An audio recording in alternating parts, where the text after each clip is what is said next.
Hi everyone. In this video we're going to look at how to find the midline of sinusoidal functions from equations. In the previous video we went over amplitude, how to find the amplitude of sinusoidal functions from equations. Now we're going to look at the midline. If you recall from last week, we found the midline from graphs in the following way. So here we have the graph. I actually graphed this function for you. -9 cosine of pi over 2x minus 6 plus 8. And here is the graph. These are the window settings that I used. So for the x's, I did from -0.443 to 5. And then the y's, I went from -10 to 20. Please remember that this is all in radian. Okay, this is all still in radian.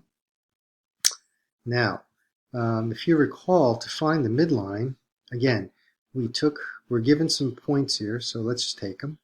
Here's a maximum value of 1.82, 17, 1.82, 17, 1.82, 17. It's max. Okay, it's a little messy. And let's take a minimum value. So for here, let's take this minimum value, which is 3.82, -1. 3.82, 3.82, -1. So if you remember, to find the midline, remember the midline is halfway. It's halfway between the maximum and the minimum vertically, correct? So since it's halfway, if we found the halfway point, otherwise known as the average of these two y values, then we have the midline. So in order to find the average, again, we add them up, and then we divide it by 2. So that's going to give us 16 over 2, which is 8. And that, folks, is our midline. Y equals 8. All right? So let's go back to the function. And here is the function. Now, if you look carefully, do you see that the last value here in this function is 8?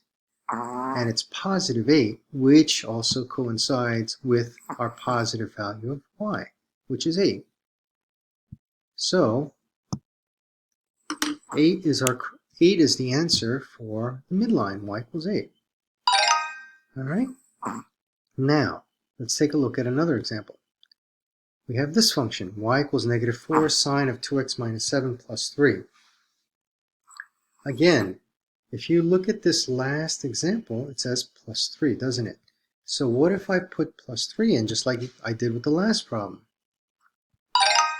Again, that is our midline. Our midline is y equals 3 for this function. And we can keep going with this. Next function, we have cosine of 2 pi over 3 times x, 2 pi over 3 of x, plus 2. So again, if I were to type in 2 for the midline, that is correct. So, and then finally, last problem for g of x, which is -6 sine 3 pi x plus 4 minus 2. Again, if I take the last number, you must include the sign. So if it's minus, it's -2. If it's plus, it's positive 2. So if I plug in -2 for my midline, I have answered all 4 questions in probably less than a minute, correct? So finding the midline from equations is very, very easy. Let's say I didn't have a number that's added or subtracted at the end. Can you guess what the midline then would be? That is correct. It would be 0. Y equals 0, your x-axis. Okay, guys? Great.